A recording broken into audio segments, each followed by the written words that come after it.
Aujourd'hui, on va parler du célèbre auteur ukrainien Oleg Gonchar. L'auteur n'est pas au programme scolaire polonais, mais il parle à tous les élèves de cette classe. Qui peut me dire pourquoi cette œuvre est encore d'actualité? C'est l'histoire d'un homme qui a traversé la guerre, mais justement il appuie sur la nécessité d'aimer, d'essayer d'être heureux et de vivre sa vie malgré tout. Dans cette école, les 500 élèves et leurs 30 professeurs ont tous fui la guerre.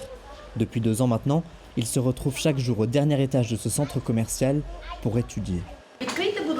Ouvrez vos livres, page 80, s'il vous plaît.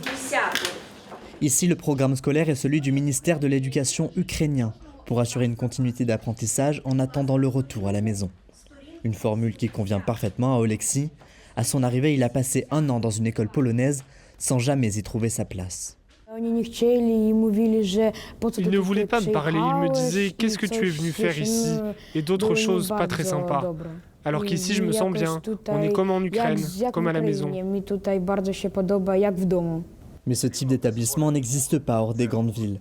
Alors, lorsqu'Anna a décidé d'arrêter l'école polonaise au bout d'1 an, elle s'est réinscrite à son école à Kharkiv en Ukraine et suit les cours à distance derrière son écran.